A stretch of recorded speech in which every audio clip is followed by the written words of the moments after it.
Hey, hey, hey! It's the first ever real estate marathon. I'm your host, Jas Takhar.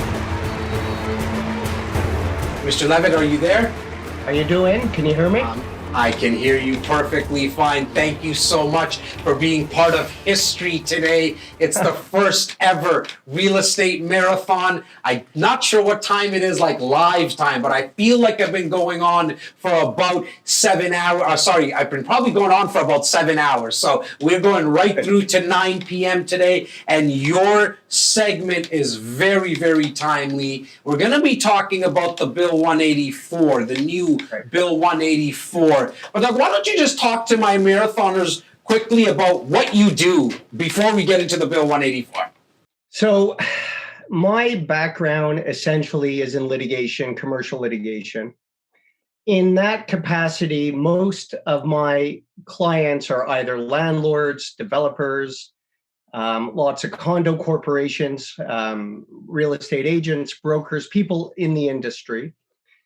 We do at my firm a fair bit of residential tenancy law, a fair bit of commercial tenancy law, lots of development work, and lots of condominium law. So we're well-rounded in the real estate industry. And it's 360 for us. We do the transactional work, whether it's financing or deals, and we do the litigation. And so I sort of come in through the litigation dispute resolution part of the team. Now, this new Bill 184, I know you've been going around the whole province, definitely in and around the Greater Toronto area, and talking about this Bill 184. What is it? How does it affect landlords? How does it affect tenants? Please educate us. So, look, I think it's for the first time in the longest time, we've got a piece of legislation that's fairly balanced. I think both tenants and landlords benefit from these changes, firstly.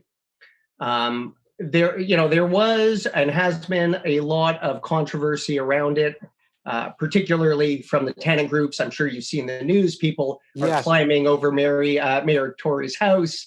Lots of angry disruptors out there.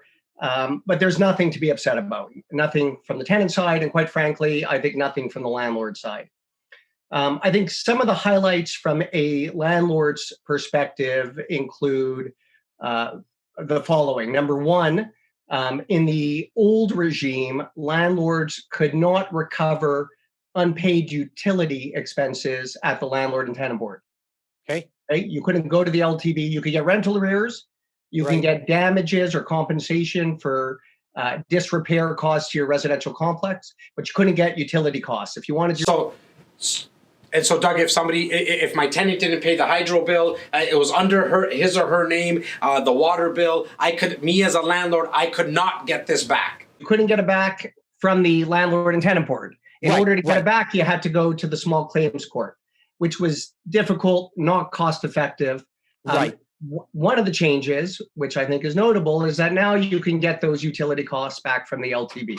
So you could bring your case to the very forum where you need to bring all of your other, I'll call it causes of action as a landlord, right? Whether it's rental arrears or whatever.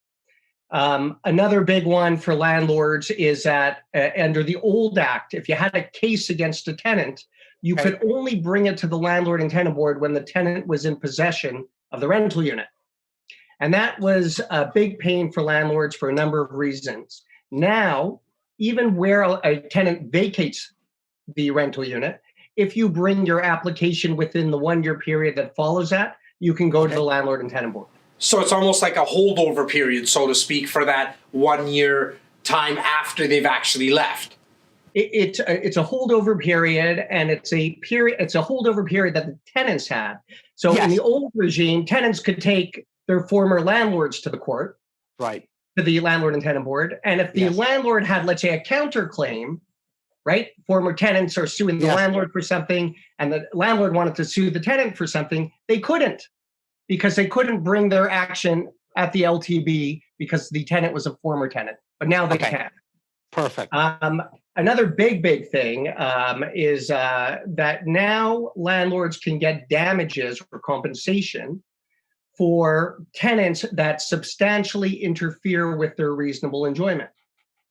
In the old regime, you were able to get an eviction order if a tenant engaged in bad behavior, and maybe if that bad behavior caused the landlord to suffer damages or costs, a landlord was able to get an eviction order, perhaps. In addition to that, now the landlord can get an order for compensation from the tenant. So that's a big one. And maybe the biggest, or one of the biggest, and one of the more controversial, is what I would call a Section 206 payment agreement. Okay. In the old regime, where a tenant fell into rental arrears, and the landlord brought a rental arrears application to the landlord and tenant board, whether to recover the rental arrears or eviction, and usually both, right? Where that application was initiated, a landlord and tenant were able, before the application was heard, to arrive at an agreement, a payment plan, to submit it to the landlord and tenant board before the hearing, and to get an order from the landlord and tenant board that required the tenant to pay the arrears pursuant to that payment plan. Okay. The remedy that the landlord had in circumstances where the tenant breached the payment plan was to reopen the application and then have a hearing. Now, in the new regime, landlords and tenants can agree to a specific special type of clause. We call it a Section 78 clause that says that where the tenant breaches the payment plan, a landlord can just apply to the board for an eviction without a notice, without a hearing, just straight to the board, and get an eviction order based on the breach itself. And I can see why tenants have an issue with it.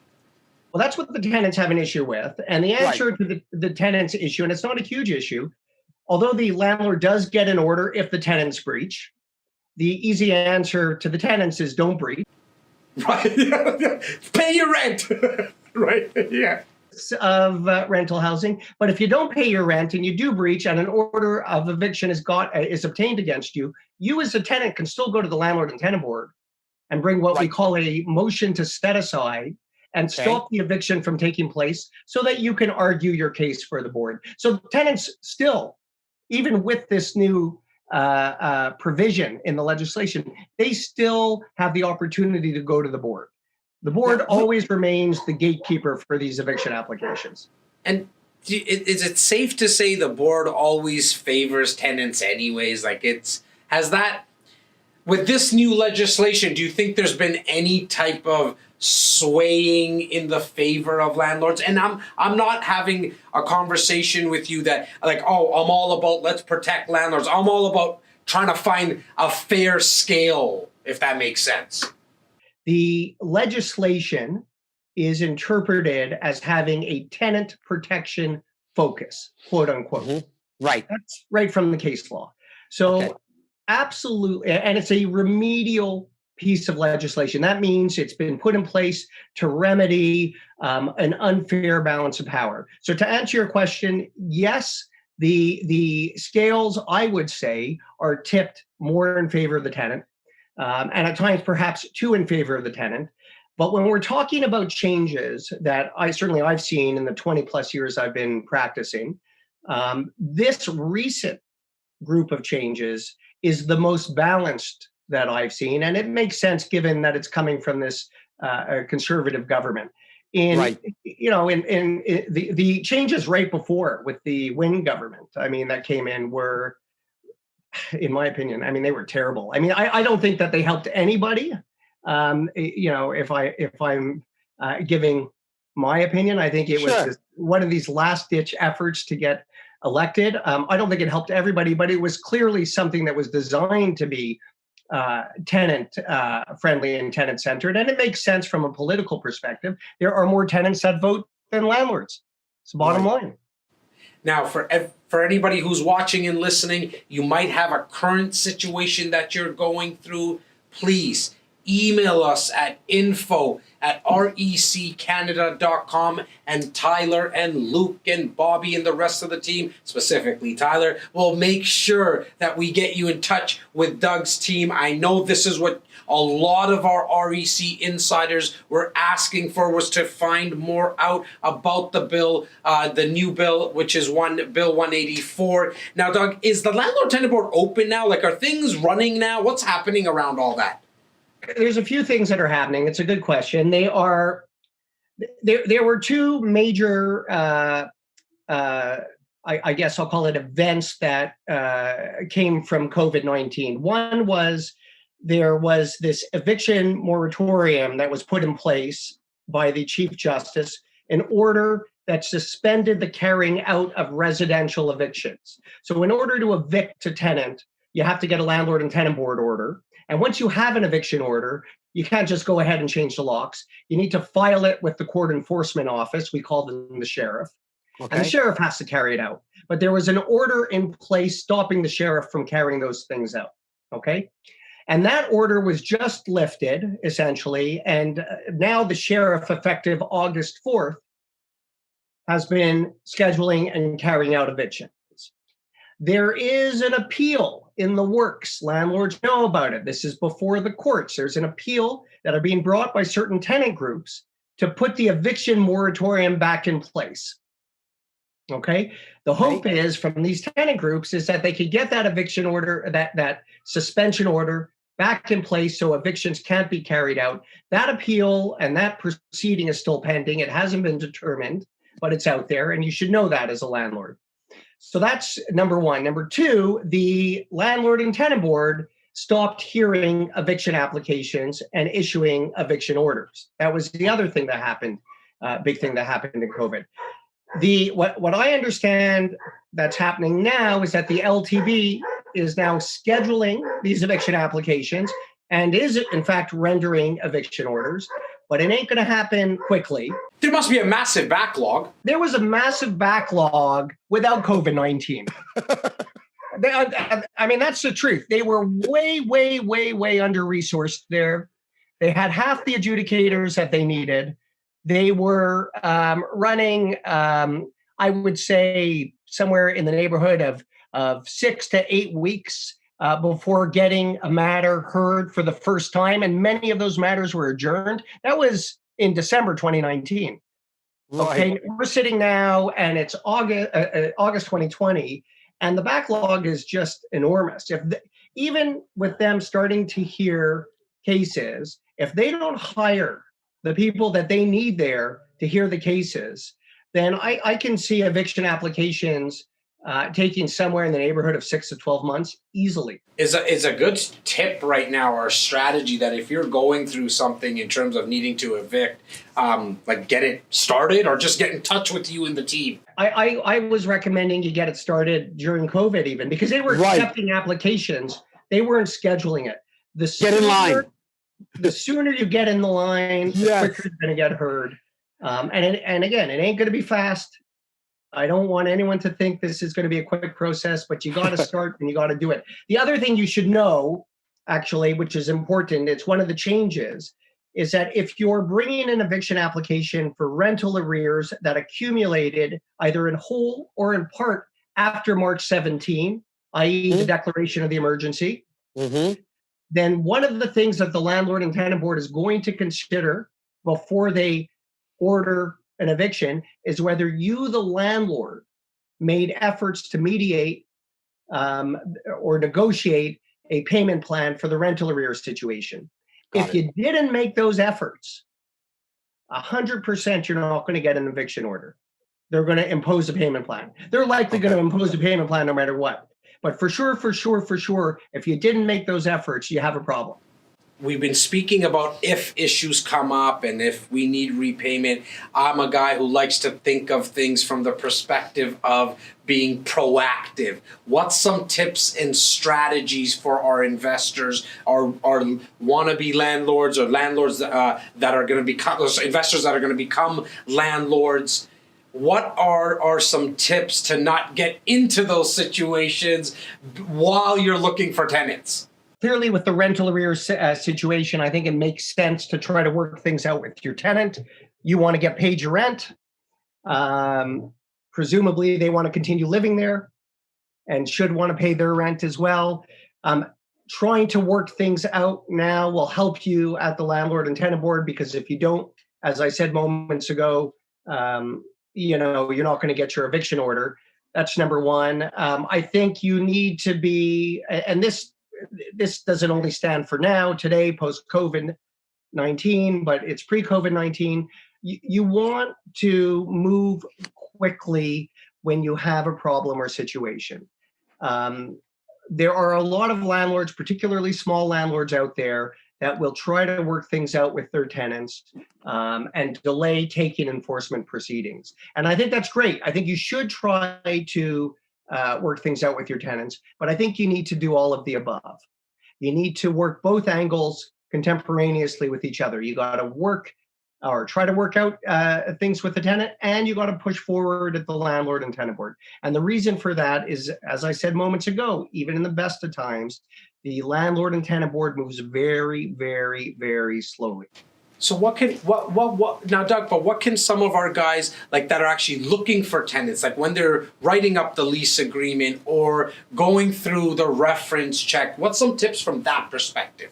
Look, you want to obviously underwrite the tenancies as best as you can. And I guess it depends who's doing that for you. Are you using a real estate agent, as many people do? And maybe many of your listeners are in fact agents as well, and investors. It's important that you do proper underwriting, that you check out their credit, that you check with former landlords, that you dot your I's and you cross your T's, okay? I mean, that's not a foolproof way to proceed. You still end up getting, sometimes good tenants have problems. They lose their jobs. Sure. There's lots of them out there because of COVID-19 that are struggling. I will say, though, that the data is in, and most tenants have paid their rent. Most tenants, despite having financial issues, despite COVID-19, have been meeting their obligations, at least in the city. I've seen a number like 87, 88% of tenants that paid their rent during COVID. I don't know if you've come across numbers, if I'm wrong or if I'm bang on. That is around the number I've come across, and that is less than it normally is, but not as it. Look, when March 17 came around, all of us, everybody that's listening, nobody knew what was going to happen. Doug, I thought this was going to last 2 weeks. I told my team to take a little vacation. I thought the lockdown. We didn't know if this was going to be The Walking Dead or if this was going to be a 10-day thing or what it was. I mean, who knew, right? The city, everything shut down.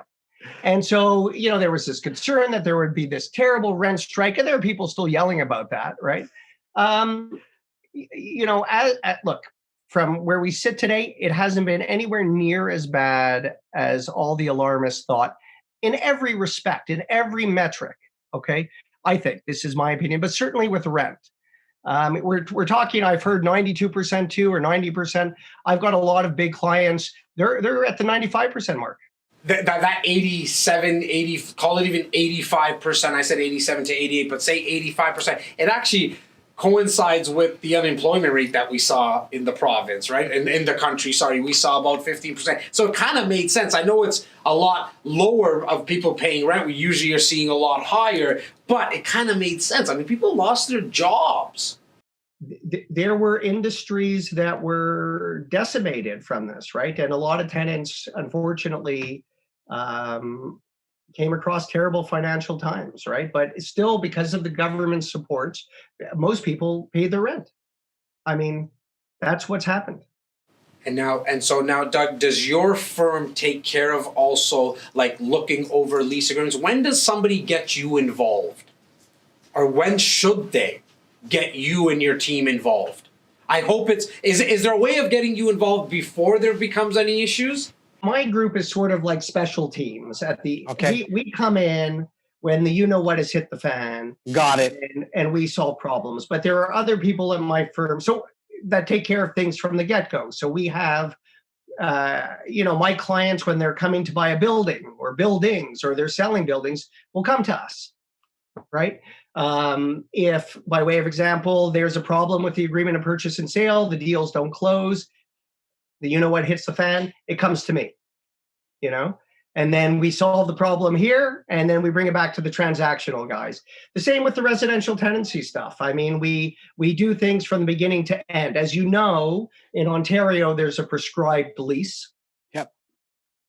So, you know, we sometimes help landlords through that prescribed lease process, but you've got to use the government's lease. You can add additional terms, and we have sort of standard terms that we've created to assist our clients. So we help some of our clients with that. But that, you know, for most of the larger guys, certainly that's sort of pro forma stuff for them. They deal with leasing and lease intake. Our smaller people will help. Doug, we had a question. Is Doug a lawyer? Yes. The answer is yes. Is there a rent increase for tenant per the Ontario guideline? Right now for 2020, I believe it's at 2.2%. Is there any indications what it might be in 2021? I think it's too early to tell, or when does that usually come through, Doug? Yeah, no, I don't know what it's going to be, but I mean, landlords have been able to take their rent increases through COVID-19. That hasn't been impacted at all. Got it. So, okay. And you know what? Most landlords, again, if someone were to ask me, I would tell most landlords they should increase the rent. For sure. Now, again, it doesn't mean you need to collect it right away. You could work something out with your tenants to work with them. But if you don't increase it, then you lose the right to increase it potentially, and you can't recover it. And increases are important because you springboard from previous increases, right? If I increase the rent in 2019 and then 2020 comes around and there's a new increase, I go from the old 2019 increased rent to the new 2020. And you can't go retroactive. You can't go backwards. So you might as well do it year over year. Yes, you can't recover. The same with above guideline increases. You want to take them when you can get them, because if you don't, you lose it.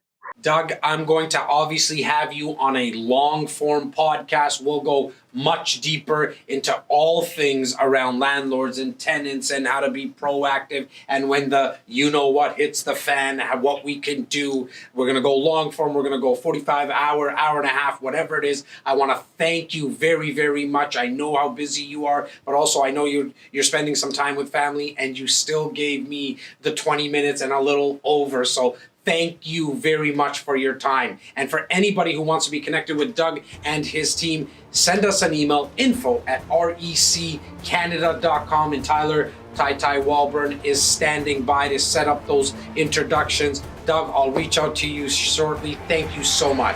Thank you for having me.